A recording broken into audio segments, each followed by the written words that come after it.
Hello everyone. तो कैसे हैं आप लोग? आई होप सारे लोग अच्छे होंगे। तो मैं आज एक बहुत ही ज़्यादा अच्छे टॉपिक और बहुत ही ज़्यादा इंपॉर्टेंट टॉपिक पर बात करने वाला हूँ। और वैसे आप टाइटल देख के पता ही चल गया होगा आपको कि मैं किस टॉपिक पर बात करने वाला हूँ। टॉपिक है, हर किसी को लेकर टॉपिक है कि जैसे कोई बंदा सीबीएसई बोर्ड से यूपी बोर्ड में आता है तो उसको मेन प्रॉब्लम आती है कि वो अपने आप को कैसे सीबीएसई यूपी से सीबीएसई बोर्ड के सिलेबस में कैसे कन्वर्ट करें। मोस्टली है कि जैसे सीबीएसई बोर्ड वाले हैं तो उनका आता है जैसे ग्रेजुएशन करते हैं, सबसे अच्छा है उनका कि ग्रेजुएशन जैसे करेंगे उनका सारा सिलेबस होता है वो इंग्लिश में, तो वो कंट्रोल कर लेते हैं और कवर कर लेते हैं क्योंकि एक्चुअली उन लोगों ने जो स्टडी की होती है वो इंग्लिश में करी होती है। वालों बंदों को जो मेन प्रॉब्लम है वो है यूपी बोर्ड के जितने भी स्टूडेंट हैं उनके लिए प्रॉब्लम सबसे पहले कहाँ की प्रॉब्लम आती है। जैसे कहीं भी स्टडी करनी है उसके लिए, ग्रेजुएशन या फिर हायर एजुकेशन कहीं भी, तो सबसे पहले प्रॉब्लम आई है उसकी इंग्लिश की, कन्वर्सेशन की। कैसे वो जैसे पूरा पढ़ा होता है उसमें हिंदी में और फिर उसके बाद आता है टोटली इंग्लिश में, तो वो कैसे उस चीज़ में अपने आप को ढाले। तो मैं उसी पर बात करने वाला हूँ। तो उसके मैं टॉप पॉइंट लेके आया हूँ, 6-7 पॉइंट है मेरे। तो सबसे पहला है कि तुम्हें स्टडी कैसे करनी है। मैं सबसे पहले इस पर ही बात करूँगा कि स्टडी कैसे करनी है। तो उसके मेरे 5-6 पॉइंट है। सबसे पहले हमारा मेक स्टडी प्लान। हमें सबसे पहले बनाना है अपना स्टडी प्लान, कैसे स्टडी करनी है, उसका टाइम टेबल क्या रहेगा, पूरा हमें प्रिपेयर करके और हमें लिख लेना है और जहाँ पे भी हमें पढ़ना वहाँ पर हमें चिपका लेना, उस टाइम को हमें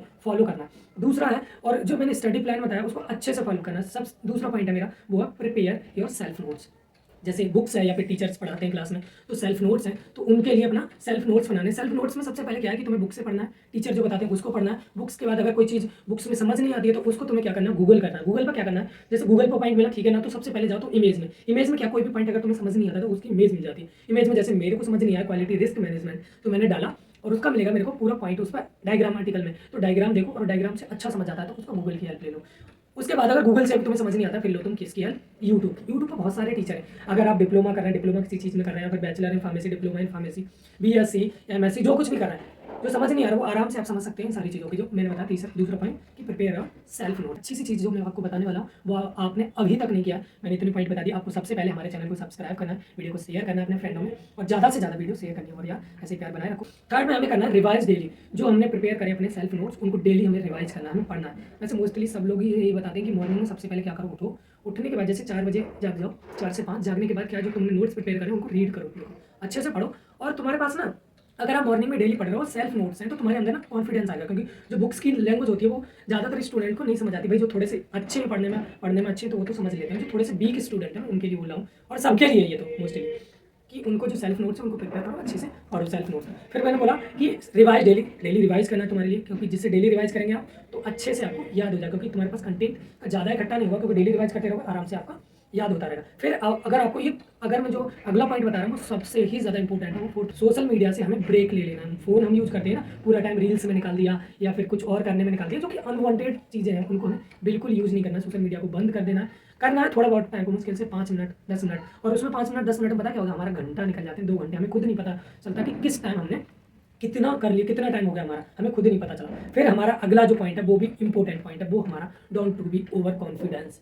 जो मोस्टली स्टूडेंट्स हैं ना वो मारे जाते हैं ओवर कॉन्फिडेंस में। पता है क्यों? क्योंकि उन्हें पता होता है कोई भी पॉइंट होता है ना कि चलो सही है, जैसे मैं किसी चीज़ को ले लेता हूँ, एक पॉइंट ले लिया मैंने, जैसे क्रोमेटोग्राफी ले ली, क्योंकि मैं फार्मेसी का स्टूडेंट हूँ तो उसी को लूँगा, क्रोमेटोग्राफी ले ली या फिर यूवी स्पेक्ट्रोस्कोपी, ये पॉइंट ले लिया। तो मैं जैसे मैंने एक बार पढ़ लिया उसको, मेरे को थोड़ा समझ आ गया, मैं ओवर कॉन्फिडेंस, यार मेरे को तो ये आता है, क्या करूँगा इसको पढ़ के। तो ये ओवर कॉन्फिडेंस बिल्कुल भी नहीं लाना। ज्ञान कहीं से भी मिले, अगर जैसे होता है ना कोई बता रहा है मेरे को कि ये पॉइंट ये होता है और मैं नहीं मान रहा, मैं अपनी मान कि नहीं यार ये पॉइंट तो ये होता है, नहीं यार जो बंदा सामने वाला बता रहा है उसकी सुनो ना, ज्ञान कहीं से भी मिले हमें ले लेना चाहिए।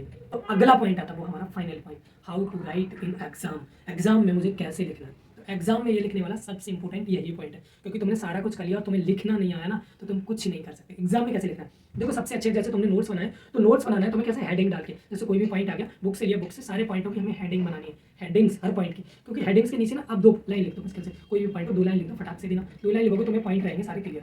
तो एग्जाम में क्या करना है, सबसे पहले पूरा जो फिल करना है वो सारा कर देना। उसके बाद जो एग्जाम में जो तुम्हें क्वेश्चन आते हैं उनको सबसे पहले अटेंड करना। तो जो क्वेश्चन आते हैं वो सबसे पहले लिखो, प्लस मैं उसमें कुछ ऐड करूँगा वो भी बताते ही है, क्योंकि वो सबसे पहले जो लिखना है तो उसको, जैसे तुम्हें लॉन्ग आता है या फिर आपको आता है शॉर्ट आता है, वेरी शॉर्ट में तो कोई हेडिंग पॉइंट नहीं आता है, बट अगर कोई भी पॉइंट आता है तो उसको सबसे पहले लिखना कैसे, वो लिखना है हमें। जैसे कोई भी पॉइंट है हमारा तो उसको करना हमें हाईलाइट, जैसे होते हैं ना नोट्स बनाते टाइम कोई इंपॉर्टेंट पॉइंट आएगा तो टीचर्स भी बोलते हैं कि पॉइंट को हाईलाइट करते जाओ, तो हमें पॉइंट जितनी भी हेडिंग लिखनी है उसको हाईलाइट करनी है, ठीक है। हेडिंग को हाईलाइट करने के बाद हेडिंग के अंदर अगर हम लिख रहे हैं कुछ भी पॉइंट और जो पॉइंट इंपॉर्टेंट है तो उसको भी हाईलाइट करना, क्योंकि अगर वो पॉइंट इंपॉर्टेंट अगर आप उसको हाईलाइट करते हो जो चेक कर रहा है ना उसका किस पर नजर पड़ेगी, हाईलाइटेड पॉइंट पर, क्योंकि देखो पूरा तुमने ब्लू से लिखा, ब्लू पर उसको पता है कि पूरा ब्लू से लिखा हुआ है। अगर तुम किसी पॉइंट को जो इंपॉर्टेंट है उसको ब्लैक से हाईलाइट करोगे या फिर किसी स्केच कलर से हाईलाइट करोगे तो उसको पता कि ये कुछ तो है इस पॉइंट में, देखेगा उसको पढ़ेगा वो। अगर तुम्हारा पूरा एक जैसा लिखा हो बिल्कुल नहीं पढ़ेगा, अगर तुमने पॉइंट बना हाईलाइट किए तो वो पढ़ेगा।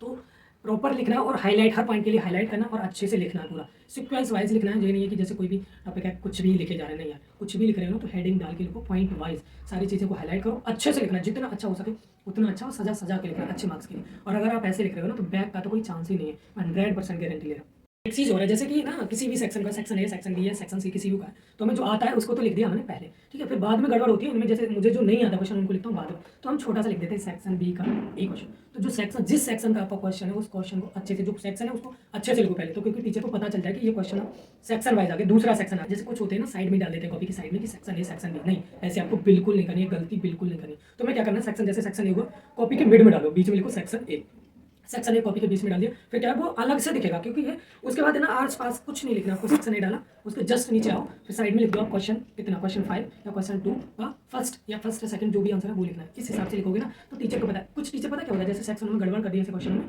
थोड़ा सा क्या किया आपका ऐसा हुआ, मिक्स सा हो गया, तो टीचर का दिमाग खराब होता है और वहाँ पे 0 मार्क्स कर देता है, और चेक भी नहीं करते भाई कॉपी कैसे ऐसे फट से टिक लगा खत्म। इसलिए सबसे अच्छा है कि तुम सेक्शन वाइज अच्छे से लिखो, स्पेशली फॉर यूपी बोर्ड के स्टूडेंट्स और जो बी के उनके लिए। देखो क्या होता है ना कि तुम्हारा सबसे अच्छा होता है, तुम्हारा अच्छा क्या बुरा होता है कि तुम्हारा इंग्लिश नहीं होता, ठीक है, तो क्या करना है तुम्हें, कोई भी टॉपिक से कोई भी पॉइंट पकड़ लो, उसको सबसे पहले उसको लिख लिख के प्रैक्टिस करना है। जैसे अपनी लैंग्वेज में लिखो, क्या करना है, गूगल ट्रांसलेट है एप्लीकेशन है, तो गूगल ट्रांसलेट को क्या करना है आपको डाउनलोड करना है। गूगल ट्रांसलेट से जो पॉइंट तुम्हें समझ नहीं आ रहा उसको एक बार हिंदी में देखो, हिंदी में देखने के बाद तुम्हारे दिमाग में आ जाएगी कि एक चीज़ है, क्योंकि गूगल ट्रांसलेट से ना बहुत सारी चीज़ें तुम्हें क्लियर हो जाएंगी और हिंदी में पता चले। उसके बाद उसको अपनी लैंग्वेज में कन्वर्ट करो और फिर उसके बाद लिखो, और लिख लिख के तुम याद करो यार, लिख लिख के, जितना आप लिख लिख के प्रैक्टिस करोगे ना बहुत अच्छा स्कोर करके जाओ। और एक अच्छी सी चीज़ जो मैं आपको बताने वाला हूँ वो आपने अभी तक नहीं किया, मैंने इतनी पॉइंट बता दी आपको। सबसे पहले हमारे चैनल को सब्सक्राइब करना है, वीडियो को शेयर करना है अपने फ्रेंडों में, और ज़्यादा से ज़्यादा वीडियो शेयर करनी है, और यार ऐसे प्यार बनाए रखो। अगला टॉपिक आप जो भी आपको चाहिए, जिस टॉपिक पर भी वीडियो चाहिए कमेंट सेक्शन में मुझे बताना, मैं उस पर वीडियो बनाऊंगा। इतने के लिए धन्यवाद।